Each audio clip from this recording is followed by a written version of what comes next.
sociedad entera paralizada No en es. protesta contra el Congreso, no está sucediendo Sí, al día de hoy. Y no va a suceder, por eso le digo, hoy esto se está dividiendo entre quienes quieren trabajar y quienes no quieren trabajar, y el presidente está invitando Y a la gente anomalía, a Néstor, que no trabaje. que se presenta es por cuenta del temor de la gente. Los bloqueos Pues en claro, los portales, claro. Y algunos colegios saliendo más temprano y evitando que en la tarde se compliquen las cosas. Me escriben algunos más por colegios temor que por otra cosa. diciendo que están en virtualidad, no sumándose al paro, Felipe, colegios privados, sino por temor a lo que está, Sí, a mire, lo que está pasando. el Liceo Chicó Campestre, por ejemplo, Néstor, están en este momento en modalidad virtual justamente por el paro de hoy. Le mandaron comunicación diciendo, Néstor, entre otras cosas, que están evaluando la situación para el día de mañana. El colegio, se lo repito, el nombre Liceo Chicó Campestre y la Universidad Militar.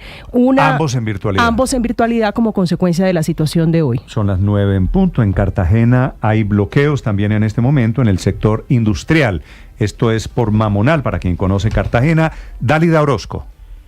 Néstor, buenos días. Y mire, los primeros reportes de bloqueos aquí en la ciudad de Cartagena se registran, como usted lo decía, en el sector industrial de Mamonal desde primera hora del día, lo que afecta, por supuesto, la movilidad en el corredor de carga. Puntualmente, los manifestantes se concentran en 4 puntos a la altura del barrio Membrillal, frente a la empresa Atunes, en Abocol, y en el sector conocido como La Báscula, en San Isidro. Aunque se espera otro punto de bloqueo en cualquier momento, pues han dicho los directivos sindicales que el objetivo es paralizar este importante epicentro de producción industrial aquí en la ciudad. El otro punto de concentración donde están docentes y organizaciones sociales en apoyo a este paro nacional es el colegio INEN, en donde se espera una movilización hacia la Y de Ceballos, donde los manifestantes se concentrarían hasta el día de mañana. Por el momento se reporta normalidad en otras vías de la ciudad, como la avenida Pedro Heredia, Pedro Romero, el Consulado, la vía perimetral, el sector turístico, que son las rutas que están utilizando pues muchos cartageneros precisamente para llegar al centro de la ciudad y a otros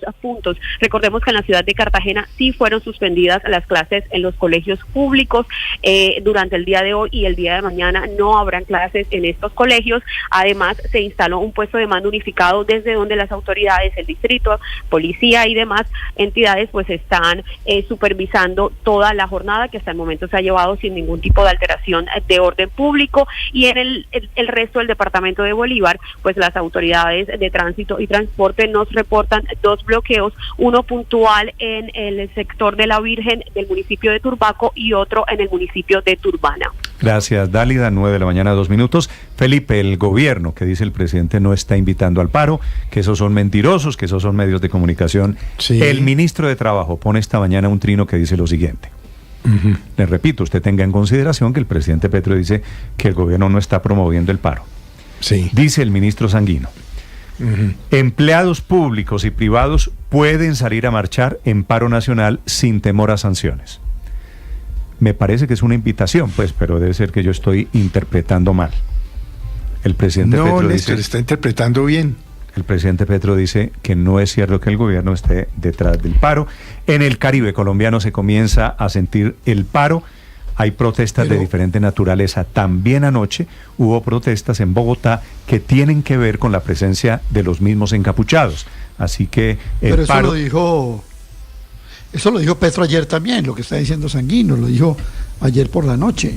Sí, aquí está en el trino que dice que los trabajadores públicos o privados tienen el derecho y los patronos no los deben sancionar. Miren, Néstor, esto realmente es una manipulación de la protesta, es un acomodamiento, es decir, se está desvirtuando todo el sentido de lo que es una movilización, una protesta consecuente. Había una época, Aurelio, usted que conoce bien esos sectores, había una época en que se protestaba contra los gobiernos, ¿no? Sí. Entonces, esto ahora se volvió realmente una pantomima que simplemente trata de hacer un refuerzo político a una estrategia del gobierno. Pero mire usted que, por ejemplo, me puse a mirar el Facebook de FECODE y usted viera la cantidad de comentarios de maestros contra FECODE. Primero, que el gobierno decrete la nivelación salarial, el tema de la salud, etcétera, etcétera. Aquí se está generando realmente me preocupa, Néstor, que se ha desvirtuado totalmente el sentido de la protesta y la movilización social. Pues por cuenta de los Pues por sindicatos, eso la ADE de los hizo rancho sindicatos aparte, ¿no? que están en el gobierno. Es cierto, la ADE, que son los maestros en Bogotá, ¿Sabe, Néstor, se que abrieron. es interesante Claro. la columna hoy del profesor Alfonso Gómez Méndez en El Tiempo, ¿La que vi? hace un recuento histórico y jurídico desde los paros, arrancando por el paro del 53 que tumbó al general Rojas, para concluir, palabras más, palabras menos, lo que acaba de decir Aurelio. Pero sabe que es un sinsentido sí. lo que está El paro del pretendiendo 10 de hacer el mayo del gobierno. 57 que tumbó a Rojas Sí, totalmente Pinilla, sí. desfigurados. Hoy, ¿cómo le parece que esta mañana salió un índice mundial, ¿no?, de los países más complejos para hacer negocios en todo el planeta? Y salimos, adivine de qué, de puesto primero. número 5. No, pues podríamos bien. Después, ¿debajo pero de quién? de puesto Bueno, número hay 5 peores, en Felipe, todo que es la buena el noticia. mundo de los países más complejos, entre otras cosas por eso, porque aquí quién va a hacer negocios con estos bloqueos, marchas, protestas que Hay además, 4. pues no. ¿Me quiere leer, de las Paola, imágenes que la estamos lista de mirando. los ¿Cuáles son los 4, cuatro de que los nos ganan, 4 por favor? peores? Sí, ya le voy a dar a nivel global. Entonces, el primero es Grecia, el segundo es Francia, el tercero es México, el cuarto Turquía y Colombia en el quinto puesto. Todo esto, ¿no? Francia Porque es peor. hay burocracia excesiva. Francia es peor para Según hacer esto sí, negocios por que Colombia. burocracia excesiva, cambios regulatorios Chimbo. arbitrarios, riesgos de corrupción y en el caso de Colombia por los bloqueos que precisamente impiden Rechimbo que ese los ranking. empresarios puedan hacer. 9 de la mañana, 6 minutos en el Caribe colombiano. Hay bloqueos esta mañana en el departamento del Cesar. Vanessa Saldarriaga. Ricardo, Néstor, lo que le comento es que se están presentando bloqueos desde anoche en Río de Oro, Cesar, por parte de 200 familias que han estado ocupando desde el pasado 7 de agosto de manera ilegal un predio conocido como La Pola. Pues a partir de las gestiones que está haciendo la alcaldía para retirarlas del sector, estos decidieron apostarse en la carretera, generando un trancón en estos momentos de más de 15 kilómetros de largo, para que usted tenga una dimensión de la afectación que se está generando en el sector. Lo preocupante es que un pasajero de un bus interdepartamental que terminó en medio de este represamiento falleció en horas de la madrugada luego de que hubiese sido asesinado en una riña que sostuvo con dos sujetos que estaban caminando por el sector. Todo luego de que este se hubiese descendido del vehículo, al parecer para caminar a partir del bloqueo que lo estaba afectando, pues habría sido asaltado por estos dos sujetos que intentaron despojarlo de sus pertenencias y fue entonces cuando lo apuñalaron y le quitaron la vida. Lo que nos comenta el alcalde de Río de Oro, Arnoldo Osorio, es que las familias se niegan a retirarse del sitio hasta no hablar con una autoridad nacional. Este grupo de personas que está ahí está desde el 7 de agosto del año pasado, ya esta es la cuarta vez que bloquean la vía. Ayer también retuvieron a unos profesores de nuestro municipio. Desde que están ahí, están exigiendo que se les entregue esas tierras. Vale la pena mencionar que esta manifestación no tiene nada que ver con el paro nacional, es un reclamo de tierras, pero se está presentando otra protesta en Barranquilla, un bloqueo en el ingreso a la zona portuaria por cuenta de los trabajadores de la DIAN que están reclamando ante los fallos judiciales que ordenan el despido de cientos de trabajadores que estaban en cargos de provisionalidad. Por este bloqueo, entonces, se encuentra en estos momentos suspendida la entrada y salida de vehículos de carga del puerto de Barranquilla. Que no tenga nada que ver con el paro, pues entonces pongámoslo en la lista de casualidades. Vanessa, gracias, 9 de la mañana, 8 minutos. Néstor, pero fíjese que el poco éxito que ha tenido la convocatoria del gobierno, aunque el presidente la niegue, porque claramente fue del gobierno, en realidad no es protesta, lo que es bloqueo, es evitar que la gente se transporte, es evitar que la gente pueda llegar a los aeropuertos, es evitar que la gente salga a trabajar. Esto lo que está es obstruyendo los derechos de los demás. ¿Sabe cuánta gente? No protestando para reivindicar los de ellos. María Consuelo, esa es una observación precisa. 500.000 personas en Bogotá no han podido tomar el servicio de Transmilenio esta mañana, está informando la empresa. Néstor, déjeme leerle un mensaje que estaban enviándole ayer a través de WhatsApp a trabajadores de la Superintendencia de Industria y Comercio. Dice lo siguiente: muy buena tarde para todos y para todas. Mañana saldrá una increíble movilización de energía, alegría y dignidad. Esta movilización tiene como fundamento pedir como ciudadanía el respeto a la consulta popular y a las garantías sociales. Los derechos históricamente se han ganado en la calle, así que los invito como ciudadano que en libre ejercicio de sus derechos nos acompañen a sumarnos a esta masiva muestra de dignidad y alegría. Nos encontramos algunos mañana a las 9 de la mañana en la esquina de la calle 36 con carrera séptima. No me dan el nombre, pero es un cargo directivo, maneja un grupo de personas y estas personas se han sentido presionadas a salir hoy a... Cielo Rusín, que es la superintendente de Industria y Comercio, me imagino que... Diría un amigo, pues más disimulado un chichón. No sé si sea directamente la doctora Rusín, que es un cargo intermedio, pero tiene, digamos, es jefe. De la doctora. Es jefe. No. A ver, ingenuidad. Déjame ver tus dientes. Muestra los dientes de leche Pero lo que le quiero decir es que estas personas se sienten presionadas a salir hoy a protestar y pues es muy evidente. O dicen que van a protestar. Así el gobierno diga hoy que no está detrás de esto. Temprano. No, pues es que claro que son los empleados públicos los que están moviendo la movilización. Cuando ustedes vean las imágenes de hoy, Felipe, los 40 o los 50, yo no sé cuántos miles de personas lograrán sacar cuántos son empleados públicos llevados ahí, por supuesto, por la doctora Cielo y por los jefes de los despachos públicos. Reporte en Bogotá esta mañana, les actualizamos situación del paro. Cristian Correa. Néstor, sí, buenos días. Ya son por lo menos 500,000 los usuarios de Transmilenio afectados, según lo que reporta la misma empresa. Esto por lo que les hemos venido contando durante la mañana, el bloqueo de 13 troncales, la troncal de la calle 80, la troncal de las Américas y la troncal de la autopista sur. El reporte también lo está entregando en este momento precisamente María Fernanda Ortiz, la gerente de Transmilenio. Con corte a las 8:50 de la mañana, en el sistema Transmilenio tenemos cerca de 500,000 usuarios afectados a la hora. Desde muy temprano empezamos a tener afectaciones por el primer bloqueo que fue en el Portal Américas. En este momento tenemos 3 troncales con bloqueos permanentes. Sobre esta situación, la del Portal Américas, el portal desde el que les estamos reportando, hay que decir que ya se recuperó la movilidad en el carril mixto, es decir, para los vehículos particulares.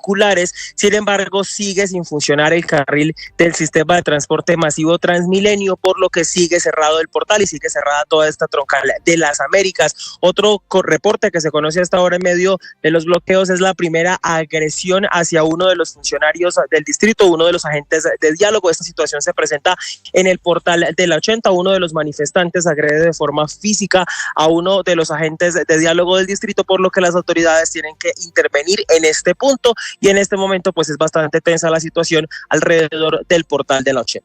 Estás escuchando Blue Radio.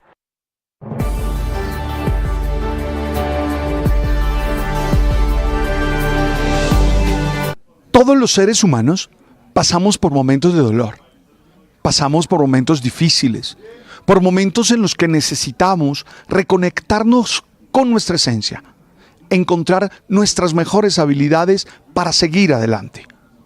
La vida no es como un caminar sobre las nubes. La vida tiene altibajos y hay situaciones que nos enfrentan ante nuestra debilidad, ante nuestra fragilidad. Y es allí donde necesitamos construir desde lo que somos y vencer. En mi libro Romperme fue solo un comienzo. Brindo herramientas para ello. Herramientas para que tú sepas restaurarte en esos momentos difíciles, en esos momentos complejos. Hoy te animo, fuerza, ánimo, tú sabes. Lo aprobado anoche es lo mismo que quería básicamente el gobierno, más increíble aún porque el gobierno sigue promoviendo y amenazando con la consulta popular. Y ahora lo hace, la verdad, con una leguleyada, que es la consulta popular, según el ministro del Interior, que no fue hundida ni negada por el Senado hace exactamente 2 semanas, hoy hace 2 semanas, porque supuestamente no se leyó una proposición antes de la votación, que la verdad es una tesis traída de los cabellos, absurda totalmente, porque inclusive si fuese cierto, que no lo es, no es el gobierno el árbitro de estas disputas legales. Si el gobierno creyese que el Senado hundió mal hundida la consulta popular, pues debería hacer lo que hace un gobierno institucional, que es ir a un juez, ir a la Corte Constitucional o al Consejo de Estado o a donde quiera, presentar una demanda y lograr un fallo en ese sentido. Lo que está haciendo, sin embargo, la Casa de Nariño y el ministro Benedetti.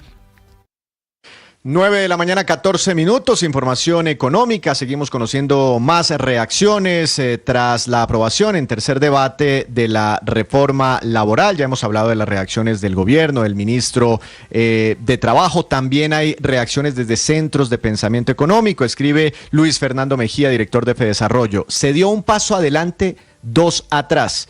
La supresión de la exención para micro y pequeñas empresas en la reducción de la jornada laboral en el debate de la Comisión Cuarta, sumada al incremento del recargo por trabajo dominical y festivo al 100%, es un incentivo para la permanencia o el tránsito hacia la informalidad de estas unidades productivas, y espera que en el último debate el Senado reconsidere esta posición. Es decir, piden que haya una diferenciación en todos estos nuevos recargos entre las grandes empresas y las empresas más pequeñas. En aperturas de mercados, el dólar sigue bajando. A esta hora pierde 9 pesos, cotización promedio 4.119 pesos. Se acerca bastante a la barrera de los 4.100 pesos y el dólar está regresando a los precios que tenía a principios de abril, cuando estalló esa guerra comercial entre Estados Unidos, China y otros países, que condujo en ese momento al dólar casi a 4.500 pesos. Se ha corregido su movimiento, vuelve a esos precios que tenía antes de la preguerra comercial, inclusive virando la barrera hacia abajo, la barrera de los 4.100 pesos. En el mundo, el dólar de XY muy estable frente a las principales monedas. El euro está bajando también 51 pesos, relación euro-peso colombiano 4.656 pesos. El petróleo de referencia Brent a esta hora recupera terreno, 1,4% sube, acercándose a los $65 por barril. En el mundo, Víctor, hay una noticia de última hora. El primer ministro Netanyahu en Israel está revelando que mataron a Mohamed Sinwar, presunto jefe de Hamas, esta mañana en un operativo en la Franja de Gaza. Enrique Rodríguez. Efectivamente, Mohamed Sinwar, no debemos confundirlo con su hermano Yahya Sinwar, que había muerto en octubre de 2024, también a manos del ejército de Israel. En ese momento, Mohamed Sinwar asumió el liderazgo de Hamas en la Franja de Gaza y de las brigadas de Al-Qassam, convirtiéndose en la práctica en el comandante de más alto rango de la organización en el enclave. Pues bien, el primer ministro de Israel, Benjamín Netanyahu, ha confirmado lo que se venía rumoreando desde el pasado día 14 de mayo. Sin embargo, ha dado carta de naturaleza, de oficialidad. Su ejército, el de Israel, ha quitado la vida a Mohamed Sinwar, el máximo líder de Hamas.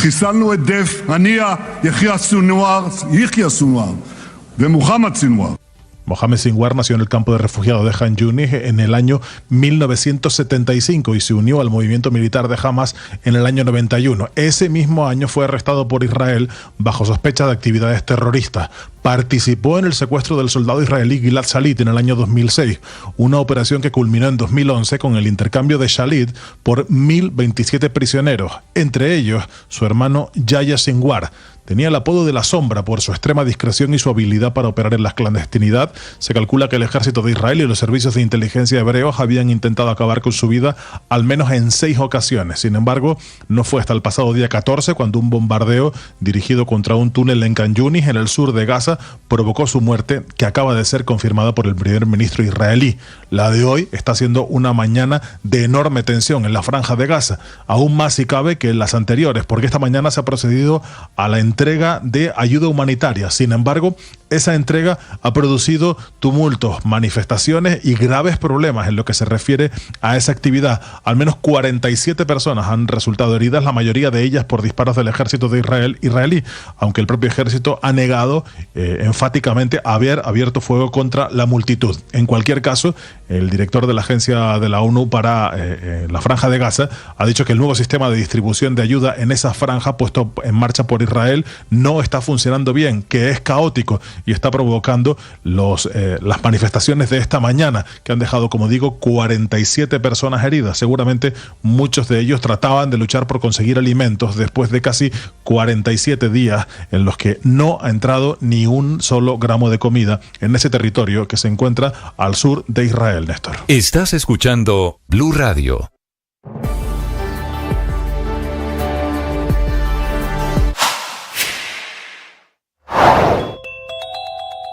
¿Cuál es la postura del secretario general del Senado frente a las afirmaciones que realizó el presidente Petro acerca de la consulta popular? Esto respondió en Mañanas Blue. Bueno, lo primero que tengo que señalar es que usted me permita primero hacer una claridad y después contextualizar.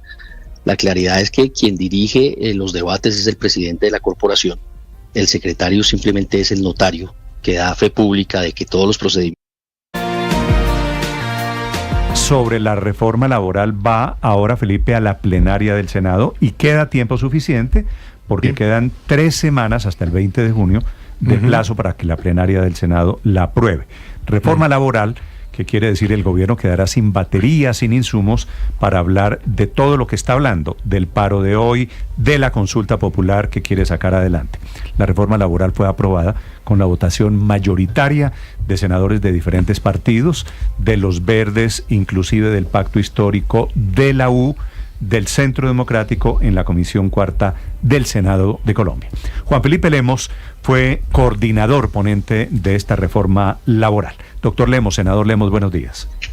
Néstor, buenos días, saludo especial para usted, para todos los oyentes y para quienes lo acompañan en la mesa de trabajo. Usted es senador de la U, ¿verdad? Sí, señor, yo soy senador del partido de la U. Senador, estos 75 artículos aprobados en la reforma laboral incluyen recargo nocturno a partir de las 7 de la noche. Incluyen recargo de dominicales y festivos de 100% a partir del momento de la promulgación. ¿Cómo quedó la reforma laboral? Ese fue uno de los temas que suscitó mayor discusión el día de ayer, pero además durante las 2 últimas semanas en las que los 15 miembros de la comisión estuvimos trabajando de manera intensa. Había una ponencia hasta el día lunes a las 12 del día, había un acuerdo de que en el tema de recargo nocturno excluyéramos a las micro y pequeñas empresas y que en materia de dominicales y festivos se reconociera el 100% por dominicales y el 75% de festivos, con el ánimo de equilibrar las cargas y proteger parte del tejido empresarial de Colombia, que son las micro y pequeñas empresas que representan el 98% del 1.601.000 empresas que hay registradas en Colombia.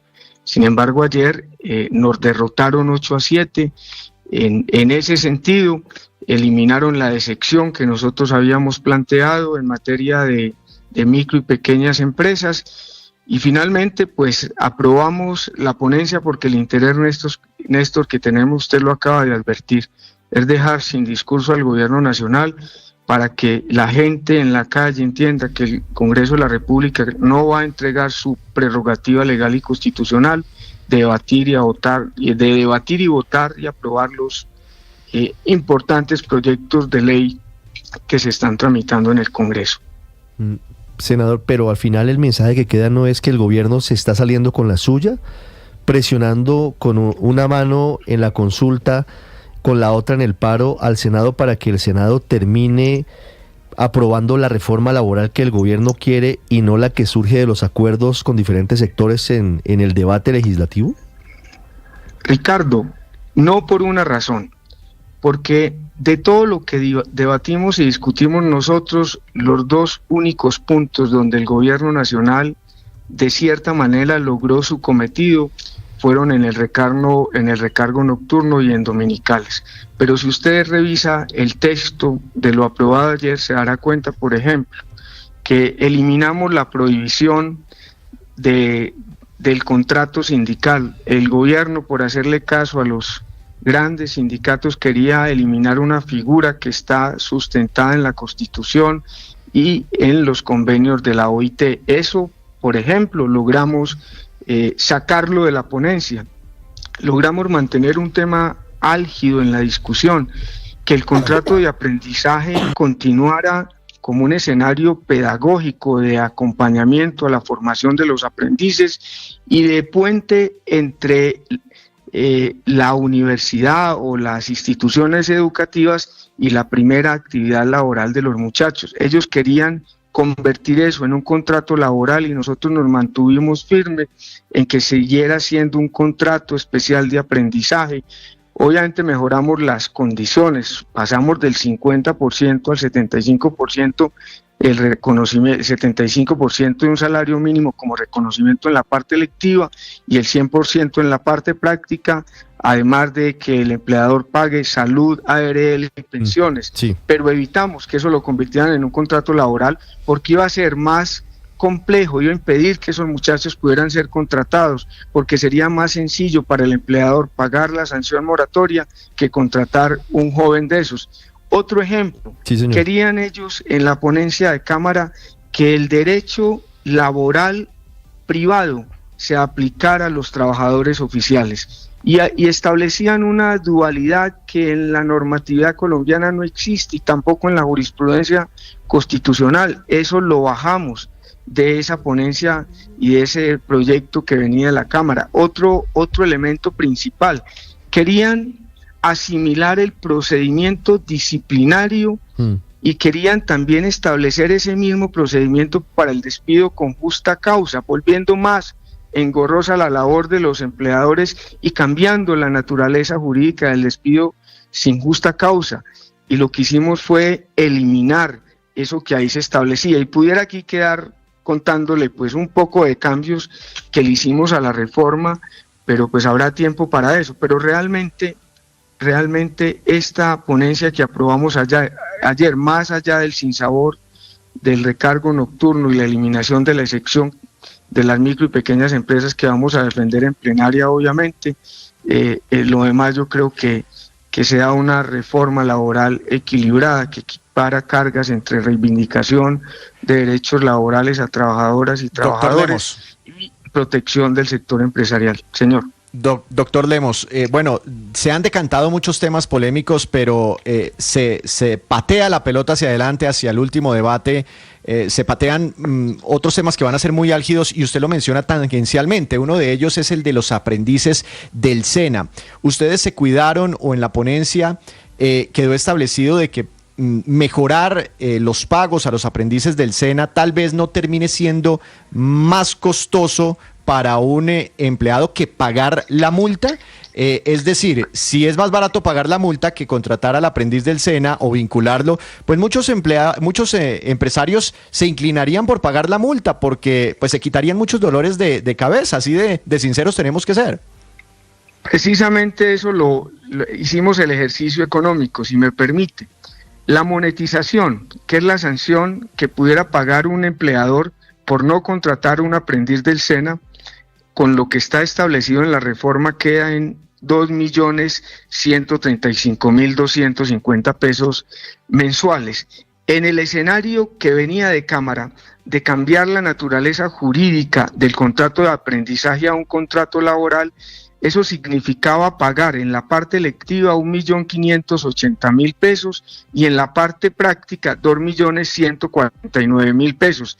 Es decir, en el escenario que propone el gobierno y quienes lo defienden, sería mucho más costoso para un empleador contratar un aprendiz del SENA, si eso lo hubiéramos dejado de esa forma, eso no iba a generar ningún incentivo a los empleadores, porque iban a preferir pagar la monetización, que es de 2.135.000 pesos. En el escenario que planteamos nosotros y que aprobamos, quedó en la parte electiva el 75%, es decir, se le paga 1.300.000 pesos mensual a cada aprendiz del SENA. En la parte práctica 1.658.000 pesos aproximadamente, y lo que hacemos es reducir esa carga prestacional que querían imponer. En la práctica, hablando de tiempos y hablando de política, ¿usted es optimista de que la reforma laboral salga adelante y sea ley de la República? Se lo pregunto porque ustedes han trabajado muy duro en la Comisión Cuarta. La próxima semana seguramente se va a debatir y se va a votar en la plenaria del Senado, y luego viene la conciliación con la Cámara, que no se ve fácil. ¿Usted es optimista en que sí saldrá la reforma laboral adelante?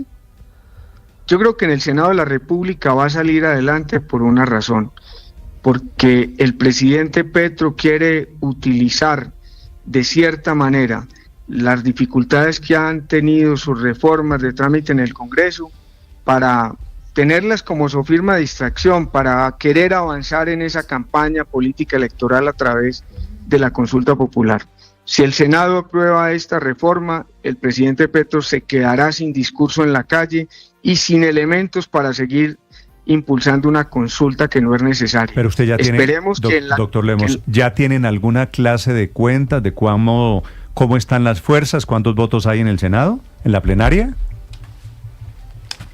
pues si el Centro Democrático, el Partido de la U, el Partido Conservador, Cambio Radical y Partido Liberal, que ayer votamos todos en la Comisión Cuarta, lo que sucedió en la Comisión Cuarta se mantiene, yo creo que la reforma en el Senado no tendrá ningún inconveniente en esto. Es decir, ¿estamos hablando de más de 60 votos en el Senado? Sí. Sí, señor, aproximadamente. Y después vendrá conciliación entre Cámara y ahí Senado, es donde ¿verdad? se puede enredar la cosa, ¿o no? Todo depende, porque realmente los puntos de honor del gobierno nacional son dominicales y festivos y el tema de la jornada laboral. Y eso quedó desafortunadamente como ellos lo pretendían. Nosotros insistimos en lo de las micro y pequeñas empresas, pero si eso no cambia no habrá mucho que conciliar y no creo que ellos se vayan a oponer a eso porque eso fue lo que acordaron y aprobaron en la Cámara de Representantes. Sí, en cualquier caso, pues ya los tiempos están muy apretados. 20 de julio tiene que estar lista y además de todo conciliada. Junio con N. 20 de junio tiene que estar lista, conciliada y aprobada en el cuarto debate, el debate que le falta, más la aprobación, por supuesto, en el Senado. ¿Usted sí cree que van a dar los tiempos y dado, digamos, que para este último debate quedan y tiene que pasar ahora por lo menos unos 8 días? Es que aquí nos toca pensar más allá incluso de nuestras creencias y convicciones políticas personales. ¿Qué le conviene más al país? ¿Una reforma laboral regular? Porque esta no es una buena reforma, eso debo decirlo con claridad. O una consulta popular en la calle que agite las banderas de la división, la polarización, que sea utilizada como sofisma de distracción para desviar la opinión y alcanzar unos réditos electorales que no se alcanzaron por el gobierno a través de su gestión. Yo creo que el Senado de la República tiene la madurez para entender eso y va a hacer lo que esté al alcance de sus posibilidades para sacar adelante la reforma laboral y evitar eso. Senador Lemos, gracias por acompañarnos esta mañana, por explicarnos el contenido de cómo quedó aprobada esta reforma laboral. Muy amable.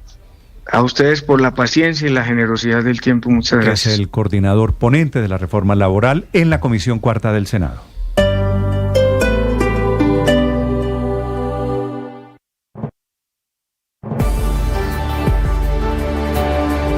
Una mamá sabe escuchar. Siempre está de nuestro lado. Celebra nuestros triunfos. Mamá siempre será el mejor equipo. Feliz día, mamá. Blue, más que radio.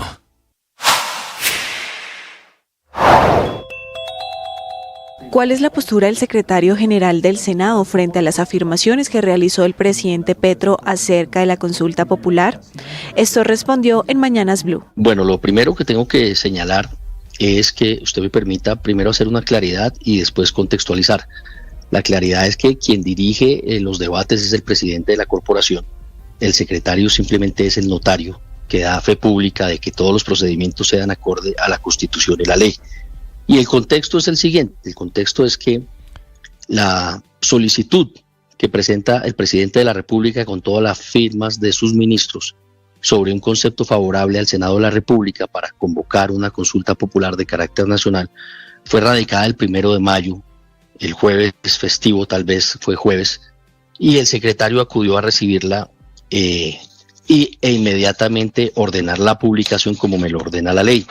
Quiere decir que se está cumpliendo con este requisito de publicidad, fue publicado en la Gaceta 604, para que se tenga conocimiento no solamente por parte de los senadores que van a estudiar este acto, como pasa con todos los actos o con todos los temas que va a estudiar el Senado y que va a votar, sino que la sociedad en general pueda conocer de qué se trata el asunto. Sigan estos contenidos en nuestro canal de YouTube. En Blue le ponemos cara a la radio. Murió el maestro Kepa Muchastegui, una de las glorias, una de las leyendas de la televisión colombiana. Tenía cáncer, había sido un gran actor desde cuando regresó a Colombia en los años 80.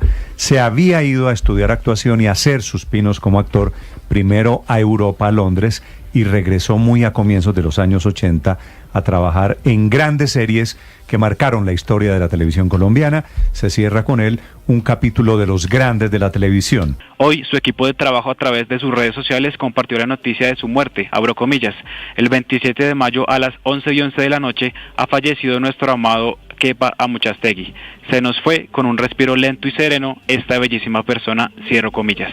La velación del maestro del teatro, cine y televisión será en la Candelaria Sala de Velaciones desde este miércoles 28 de mayo.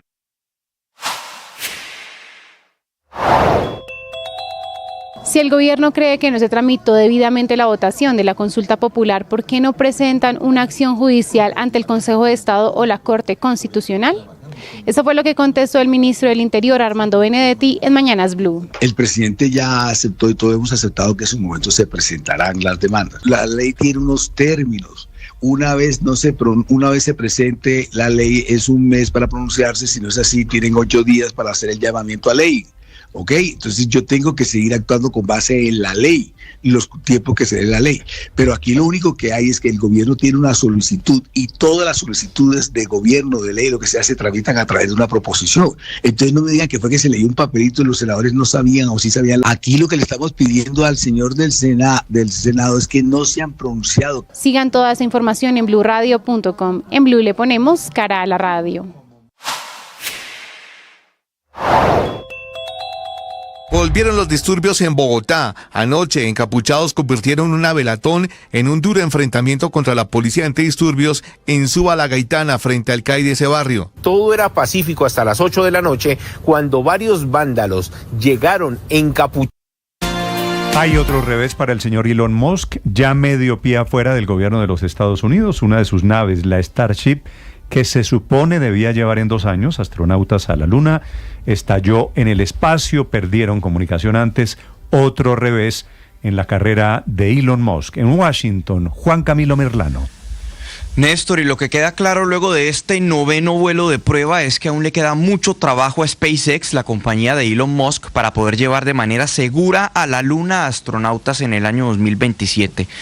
Pero esto es ensayo y error. Ya en los anteriores vuelos habían presentado inconvenientes y este 9º no fue la excepción. El cohete Super Heavy, calificado como el más grande y poderoso del mundo, despegó exitosamente con algunos retrasos, pero 33 de sus 33 motores Raptor lograron impulsar el cohete, pero 2 minutos y medio después del despegue ocurrió la separación de la nave y su propulsor. Ese propulsor debía preparar un regreso a la superficie de la Tierra, pero a los 6 minutos y medio, cuando el propulsor debía encender sus motores, explotó en el aire.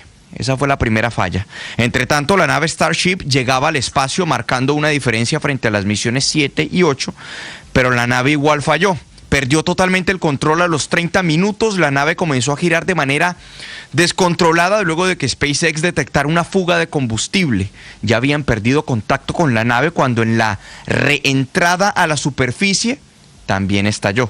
Así se escuchaba a los operadores de SpaceX contando lo sucedido en tiempo real. At this point, we had lost attitude control of the ship and entered into a spin.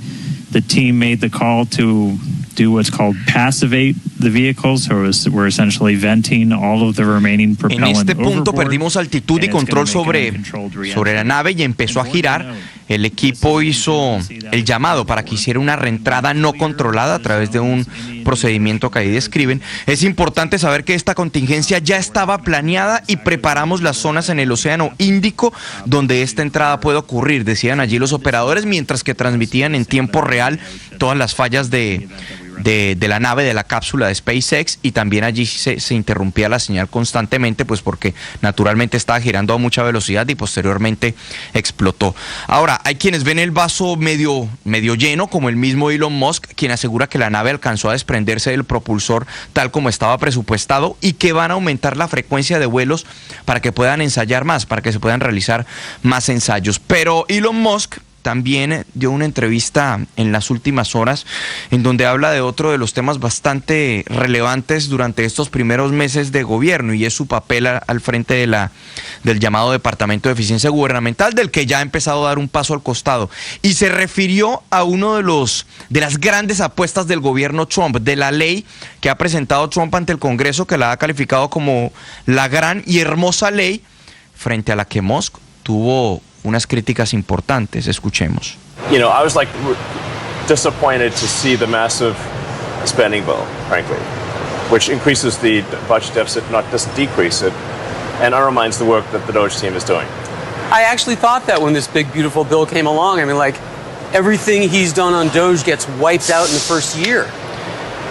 Me decepcionó ver la ley masiva de gasto, la cual aumenta el déficit presupuestal. No solo lo reduce y socava el trabajo que el equipo de Dodge, que es el Departamento de Eficiencia Gubernamental, ha venido haciendo. Luego le pregunta el periodista, sí, yo al ver esta ley pensaba primero que todo tu trabajo se había ido a la basura, y Musk respondía, creo que una ley puede ser grande o hermosa, pero no puede ser las dos cosas a la vez, desmarcándose claramente del presidente Donald Trump. Recordemos que según análisis, por ejemplo, de la Oficina Presupuestal del Congreso, esta ley del presidente Trump que hace tránsito en el Congreso generaría una adición de 2.5 billones de dólares al déficit en el presupuesto de los Estados Unidos, que por cierto es una de las leyes que ya fue aprobada por la Cámara de Representantes, pero que aún debe ser aprobada por el Senado, Néstor. Hablando de Trump, Juan Camilo, me escriben padres de familia preocupados porque sus hijos estudian en Estados Unidos. ¿Hay cálculos de cuántos colombianos afectados por la decisión de suspender el visado para ir a estudiar a Estados Unidos? Néstor, hay que hacer una diferenciación, y es que esto no afecta, esta orden no afecta a los colombianos que ya se encuentran aquí en territorio estadounidense y que ya tienen sus visas aprobadas y que están en mitad de semestre. Esto afecta a aquellos colombianos que vayan a iniciar clases en el próximo periodo educativo que arranca en la mayoría de universidades a mes de agosto y que se encuentran en estos momentos tramitando sus papeles ante sus respectivos consulados o embajadas. Quien, por ejemplo, ya antes de este anuncio hubiera tenido su cita para visa, debe tener esa cita sin ningún problema. El retraso se va a generar en aquella persona que iba adelantando sus papeles, pero que no tenía cita asignada. Este va a ser un retraso, según lo que se ha reportado, de algunos días, mientras que se define un protocolo nuevo mediante el cual el gobierno va a hacer una revisión aún más exhaustiva de las redes sociales de cada uno de los aplicantes, porque ya la revisión de redes se realizaba desde el año 2019, pero ahora van a fortalecer ese proceso. Entonces, para los colombianos que están aquí, estudiantes con visa, no hay problema. El problema es para quienes están adelantando su proceso para empezar su semestre en la universidad a partir del próximo agosto y que todavía no tienen cita. Gracias, Juan Camilo. 9:41 a.m. El presidente Petro Felipe está esta mañana en modo negación. Está diciendo que el gobierno no está detrás del paro. Y está diciendo que el contrato de 5 millones largos de Ecopetrol, casi 6, no existe. No me diga. El contrato fue revelado el fin de semana por el periódico El Tiempo. No me diga si fue revelado el fin de semana por el diario El Tiempo, y acabo de ver el otro sí en las redes de Ricardo Espina. Felipe, Ricardo aquí, que es el director. El contrato vale más que el apartamento. No, mucho. El contrato vale muchísimo más que el No. apartamento que le cuestionan a Roa, ¿no? Como 6 veces más. El contrato lo contrató la Junta Directiva de Ecopetrol con una firma en Nueva York para medir increíblemente el impacto de tener a Roa como presidente de Ecopetrol al frente de mercados internacionales, del muy importante mercado del petróleo. Como el presidente dice que no es cierto, Felipe, y como tengo aquí a mi lado a Ricardo Espina, que es uno de los grandes reporteros de este país. Ricardo, ¿qué dice el contrato que el presidente está negando? Néstor, el contrato no solo existe, sino que tiene un otro sí, que vamos a poder ver en segundos. Ahí lo estamos viendo ya en Ditu y en el canal de YouTube. Es un memorando motivador que firmó el 26 de diciembre de 2024 Alberto José Vergara Monterrosa. Él es el director corporativo de cumplimiento de Ecopetrol, dirigido a Ludwig Aldrin Wilson Mejía.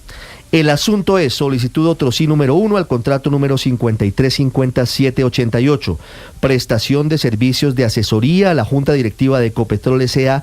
en temáticas de ley de Estados Unidos y representación de la Junta Directiva ante autoridades relevantes. Dice la justificación de la solicitud de lo siguiente. Primero, modifican el objeto y el alcance del contrato. Dice lo siguiente, la cláusula 1. Ese es el otro sí. Exactamente. El objeto del presente contrato es la prestación de servicios de asesoría a la Junta Directiva de Ecopetrol, se lo leí hace minutos. El alcance del contrato comprenderá las actividades de asesoría e investigación relacionadas con el cumplimiento por parte de Ecopetrol S.A. y sus subsidiarias de políticas, procesos y posibles conflictos de intereses. Modificar la cláusula sexta del contrato relativa a gastos reembolsables, la cual queda así. Ecopetrol S.A., a nombre de la Junta, reembolsará al contratista gastos hasta por un valor máximo de $587,500, pero en la parte inicial dice lo siguiente: aumento del presupuesto inicial por un valor de $5,875,000 americanos con 0 centavos. Se cuenta con la apropiación presupuestal suficiente para atender bajo la SI número 1474649. Es decir, el contrato cuesta $5,875,000 y le agregan unos gastos reembolsables por el 10%, que son $587,500. ¿Qué dice el documento específicamente? La comisión especial recomendó a la... Ricardo, hago un paréntesis ahí. Esta cifra, $5,800,000, es la que el presidente Petro, por alguna razón, Felipe, está diciendo que es falsa, que los contratos vienen desde el 2008.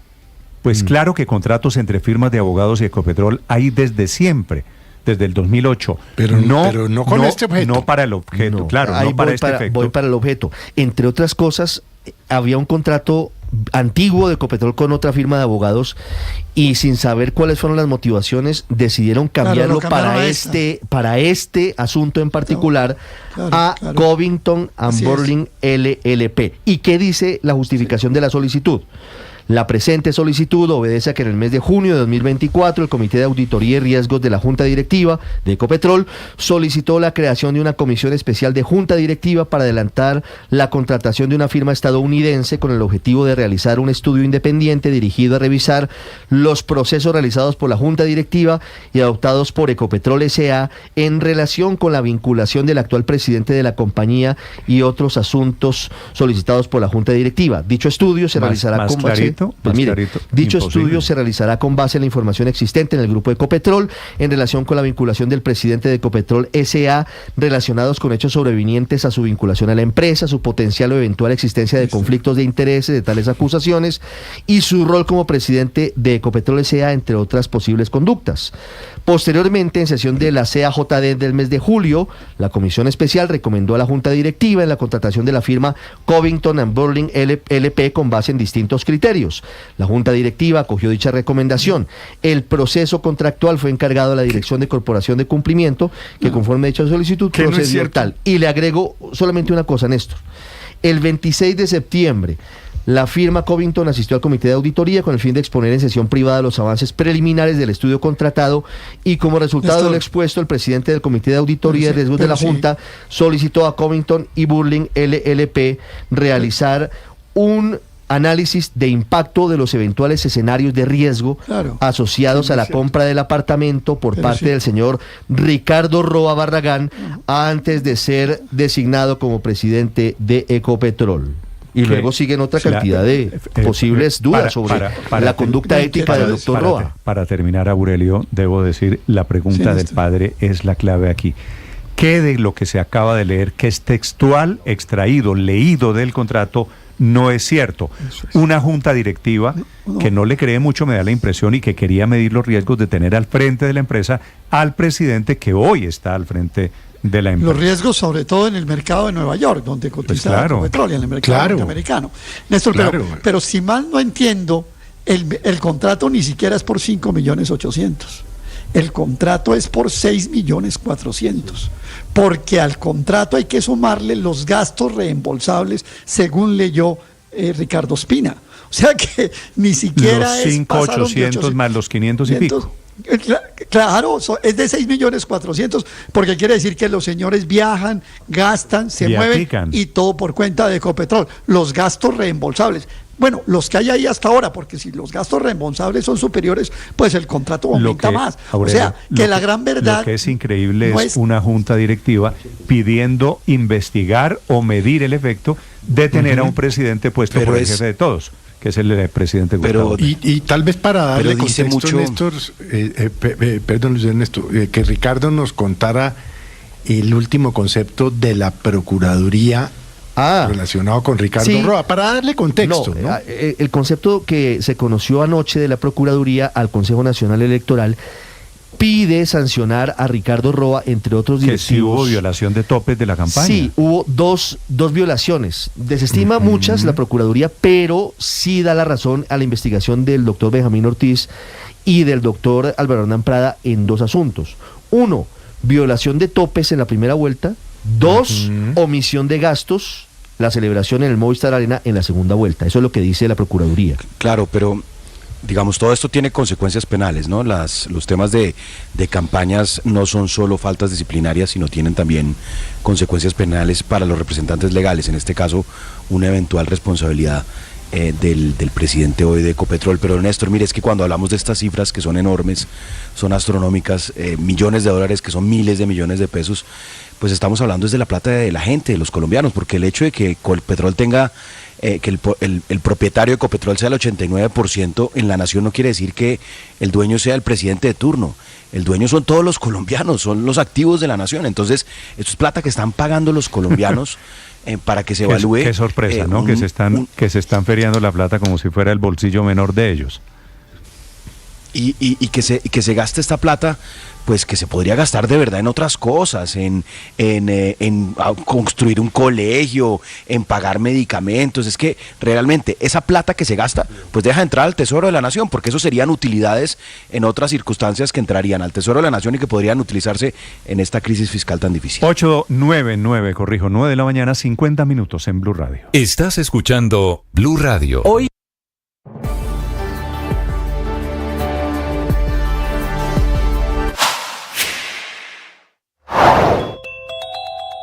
En Mañanas Blue, el secretario general del Senado dijo que no comparte la tesis del presidente Gustavo Petro acerca de las votaciones de la consulta popular. Perdóneme, pero a mí me queda muy difícil compartir la tesis de que los senadores no tenían conocimiento de lo que se iba a votar.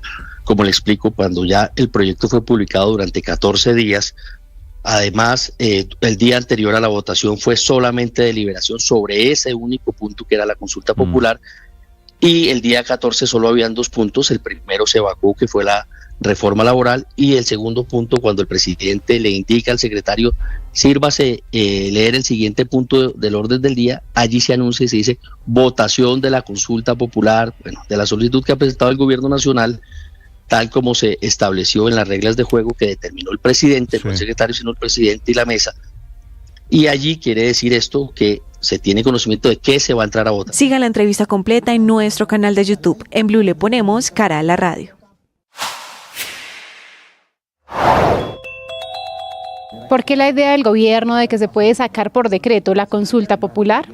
Eso fue lo que explicó en Mañanas Blue el ministro del Interior, Armando Benedetti. La ley quinta es la regla de la democracia, es como la arquitecta donde la democracia se desarrolla. Porque las personas que están ahí son elegidas por el pueblo, están representando al pueblo, luego hay que la organización y la organización dentro de las sesiones, etcétera, de votaciones, y es muy importante lo que se haga. Entonces, cuando usted irrumpe o no se cumple una ley o un reglamento de esa ley quinta, usted está atropellando una cantidad de principios.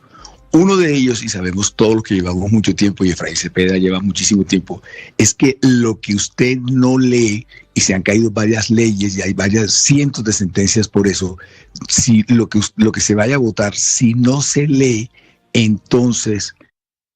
9 de la mañana, 52 minutos, electrizante final de la etapa 17 del Giro de Italia. Quedan 6 kilómetros y fracción. Conectamos con el Team Caracol. En ataque, el líder Isaac del Toro, también Carapaz, se mostró Einer Rubio. Egan sufre en el grupo de favoritos. Están prefiriendo. Ahora Simon está obviamente entrando en la zona de pánico. Tiene que perseguir 9 segundos. Es la persecución de Román Bardet en primera instancia. Ahora está persiguiendo la maglia rosa con Richard Carapaz. Y Simon dice: ¿quién me va a ayudar? Nadie. Están haciendo la persecución. Román Bardet se defiende por un suspiro. Desayunito para salir a pedalear. Bueno, la realidad de la carrera, Egan Bernal descolgado parcialmente 25 segundos de la batalla entre Carapaz e Isaac del Toro. Veremos qué pasa en línea de meta. Ya quedan tan solo 6 kilómetros. Entramos en el remate de la etapa. Estos dos corredores están dando cada relevo al 100%. Bardet ya viene reventado, fatigado de una etapa en la cual ha estado siempre punteando en la fuga, y atrás Yates encabezando la persecución. ¿Tendrá piernas Bardet para aguantar ese tren? No. Para irse a rueda de ellos, sí. Sí, a rueda, yo sí creo. Pues a rueda sí. Lo que pasa es que a 5 kilómetros de la meta no da tiempo de recuperar. No, pero no puede dar relevos, o sea, no puede dar ni medio relevo. Aquí ya entréguese, como decimos, pare, póngase a rueda de ellos, respire, y aguante. Afloje la pierna y rece porque no vayan a moverse.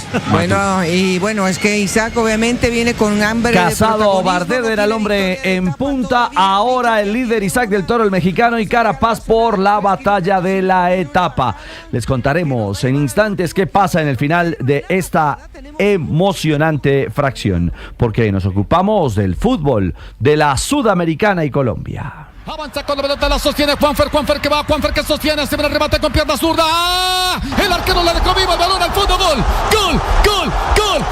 Gol milagroso o gol de desahogo escarlata. La clasificación a los playoffs de la Sudamericana se esfumaba tras el 1-0 en contra por cuenta del blooper, del error del arquero Soto en su saque, que dejó el balón vivo para la anotación del Racing uruguayo. Fue al minuto 90+5 cuando Pestaña anotó el 1-1 final. América vivo en la Copa con su empate y tras la victoria de Huracán 1-0 sobre el Corinthians de Brasil. Final feliz, pero como en la vida, no hay felicidad completa. Pasado el susto de quedar afuera de la Sudamericana, Juanfer Quintero lanzó una bomba. Su futuro parece hoy incierto. Desde Argentina dicen que lo quieren a usted en el Mundial de Clubes. ¿Usted ha hablado algo del tema con River? Déjame terminar este partido, ya lo otro miraremos. Pero bueno, todo el mundo sabe que todo el mercado de pases estoy ligado arriba. ¿Seguirá Juanfer? Todavía no hay luces, pero el técnico americano Jorge Polilla da Silva no esquivó el tema. Son declaraciones que van a impactar, van a generar mucha preocupación. Yo digo que hay temas personales en los cuales uno no se puede meter, ¿no? Hay decisiones que los jugadores toman bajo su responsabilidad, sabiendo cuáles son las... Veremos primero cuál será el rival del América en los playoffs camino a octavos de final de la Copa, y segundo, cuál será la ruta de Juanfer. River Plate será su camino. Veremos. Aún no hay realidades en firme. Y hoy en Libertadores, Atlético Nacional vuelve a escena. El verde de Antioquia juega en Uruguay y defiende su primer lugar en el grupo. El capitán David Ospina. Yo creo que estamos en una competencia muy importante, donde te enfrentas a equipos que se preparan de muy buena manera. Ahora tenemos un partido con un rival que muestra cosas muy buenas, y bueno, esperamos cambiar esa situación y poder sumar de visitante. Nacional suma 9 puntos y de ganar consolidaría su paso como primero de la zona en octavos de final. Pausa y hablamos de Roland Garros, la NBA, a esta hora.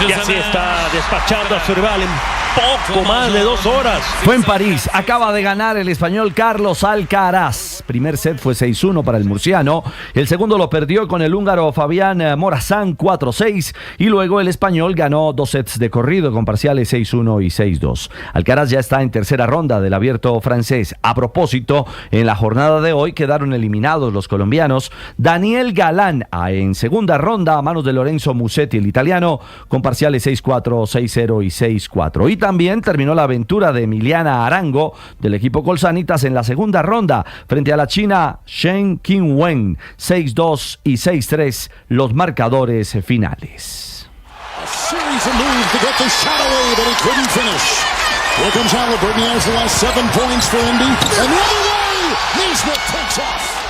Todo locura en Indianápolis por los Pacers, comandados por Haliburton, quien aportó 32 puntos, 12 rebotes y 15 asistencias. Los de Indiana construyeron su tercera victoria, 130-121 sobre los Knicks en la final de la Conferencia Este. El triunfo deja a los Pacers a una victoria de instalarse en la finalísima de la NBA. Hace 25 años no lo consiguen y la ilusión es gigante por el logro histórico para los de Indiana. Hoy los Thunder pueden asegurar en la final del mejor baloncesto del mundo en caso de derrotar a los Timberwolves en el quinto juego del oeste. Con los gigantes de la NBA cerramos la información deportiva 9:58 a esta hora en Mañanas Blue.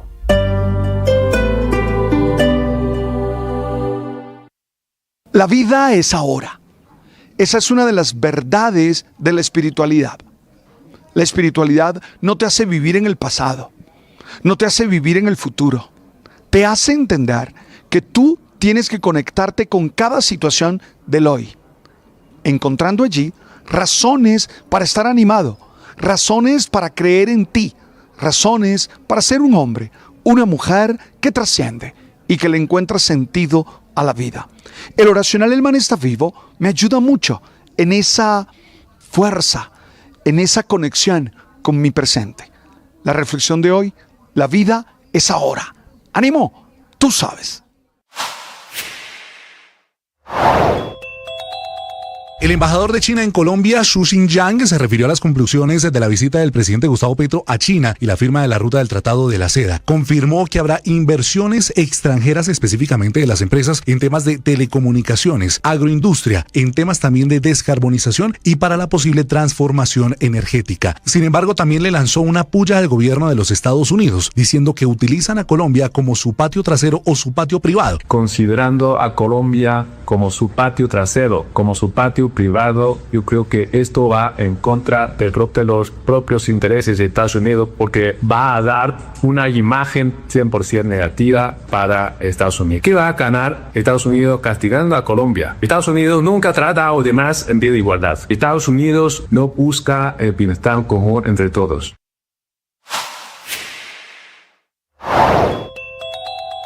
¿Cuál es la dinámica de la votación de las consultas en el Senado? Esto respondió el secretario general Diego González en Mañanas Blue. Luego, la dinámica de votación y de trámite que se le da en el Senado es muy diferente, o es más bien la que establezca el presidente de acuerdo con las normas y con las garantías. ¿Por qué? Si usted se da cuenta, por ejemplo, tampoco la consulta, los senadores no tienen facultad de modificar las preguntas.